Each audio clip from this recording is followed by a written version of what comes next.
Yindaba uMisizulu Makhanya uthi akaqualify ukuhlala esihlalweni. Nansi impendulo, uMisizulu uzalwa isibeletho esingcolileyo. Isibeletho sikabani? Isibeletho sikaMntane Nkosi uMantombi Dlamini oqhamuka ebukhosini baseSwatini. Umdlokombane ingonyama yebuza nje ukhothama nje umdlokombane lelo qiniso beselazi beselifikile kuye bese iqediwe futhi neprocess yokulungiswa kwalo. Umntane Nkosi ulala nje ukhothama nje ubelazi lelo qiniso elokuthi akakwazi ukuzala inkosi futhi beselenziwe nesiko lokuthi esibelethweni sakhe ufakwe enye yamadodana kaMdlokombane angawazali biological, kodwa ukuze kube nenkosi kwaZulu uma kwebuza ingonyama uMdlokombane kwakumele kube nesiko elenziwayo.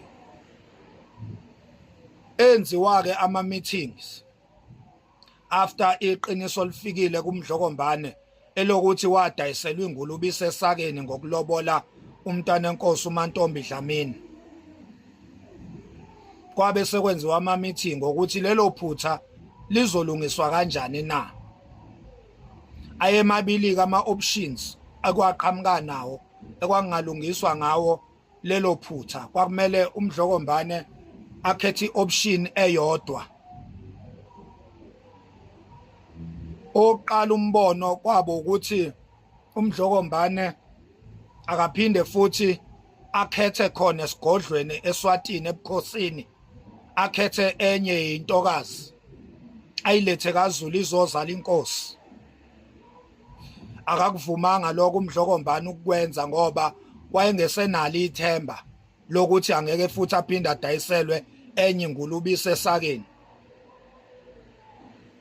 Ilapho uMdlokombane wabe sekhetha u-option number 2 wokuthi akukhethwe enye yamadodana akhe okuyiyona endala bese kwenziwa isiko lokuthi ifakwe esibelethweni sikaMntane Nkosi. Yena lo onesibeletho esingcolile akwenziwe isiko lokuthi akukhethwe madodaneni esendeni likaMdlokombane ebese ifakwa leyo ndodana ngokosiko, ngoba biological uMntane Nkosi uhlulekile ukuzala inkosi, hayi ngoba ezenze yena ngenxa yamanyala azaleke kuwo, ngenxa yomndeni wakhe nabazali bakhe.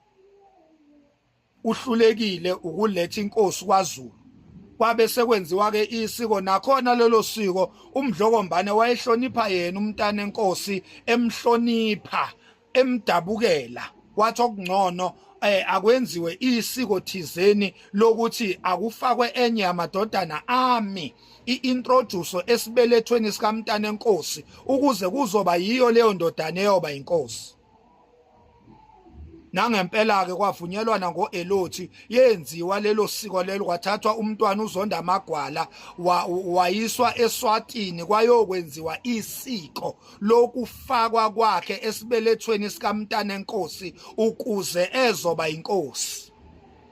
Ngicela ukukuphinda-ke lokho, ngithi mina lenziwa isiko elalichazwe ukuthi nansi inkosi. AbaseSwatini, abasesigodlweni saseSwatini bayakwazi lokho, lenziwa yibo lelo siko lelo ngoba ibone kwakumele balungise iphutha lenkohlakalo yokudayisela uMdlokombane ingulubisi esakeni. Iliphi lelo phutha Makhanya elenziwa ubukhosi baseSwatini na? Uchaza ukuthini mawuthi ebukhosini baseSwatini indlunkulu yakwaZulu yadayiselwa ingulubisi esakeni ngokuthi inikezwe uMntane Nkosi uMantombi Dlamini na? Usho ukuthini ngaloko na? Ubhuti wasesigodlweni eSwatini walala nosisi wakhe ukuze kuzaleke uMntane Nkosi uMantombi. asiqhubekeni. Kwasuka indodana yalala nendodakazi, kwazalwa umntanenkosi uMantombi Dlamini.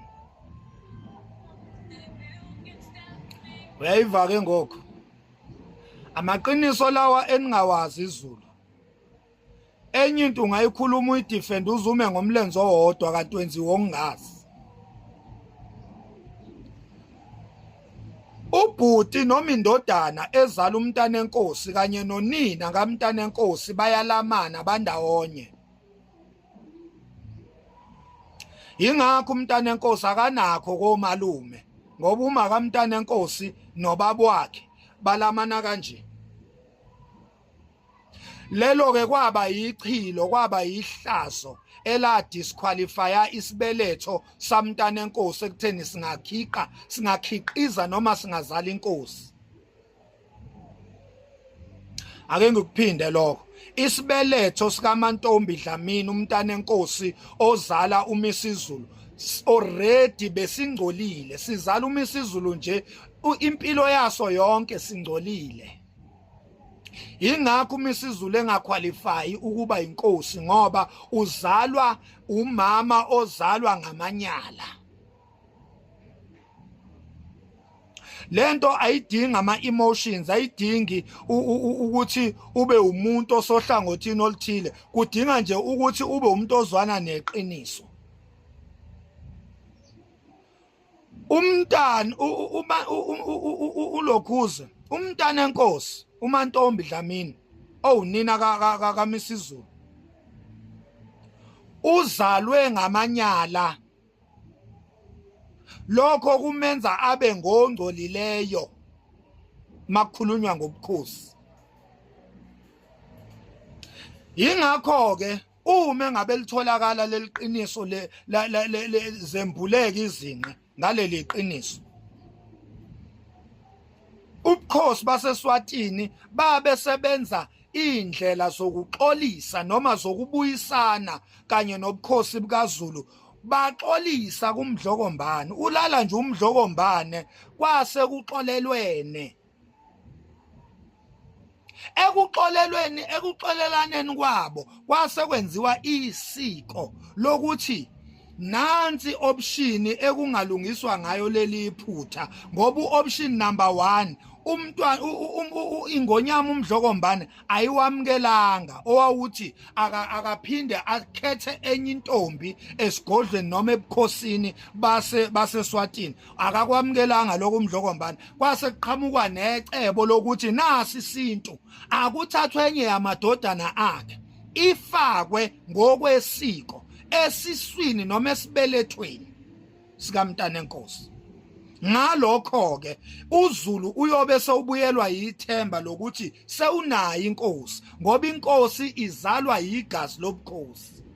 Ingakho ke umntwana uZonda Amagwala uSimakade samakhosi wafakwa esibelethweni somntanenkosi ukuze ezoba inkosi. Akaqualify kanjalo uMisizulu.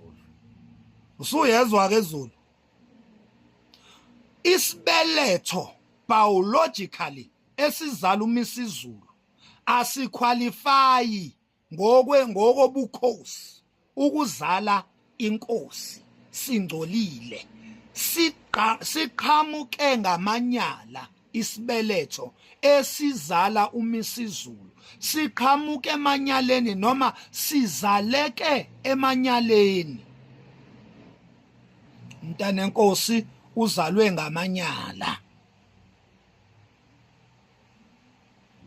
Siyakubona lokhu kwakho uMisizulu ukuthi vele uyahluleka, uyisidakwa, udla ama-drugs, ujahwa yifebe. Siyakubona lokho nokuthi naye waphinda futhi leyo mistake yokulala nosisi wakhe wazala ingane. Siyakubona konke lokho. Sakhuluma nje ngesibeletho aphuma kuso ukuthi sona nje sisodwa. Hello Mzansi, welcome to Mkosi Mzansi. If today is your first time visiting this channel, please do the right thing and click the subscribe button, and also don't forget to smash the like button. Max ukhipha tigaxa talapha nendlunkulu atenkosi uKing Misizulu. Guys, like I'm just asking myself ukuthi bantu abasabi khuluma ngenkosi ngalendlela.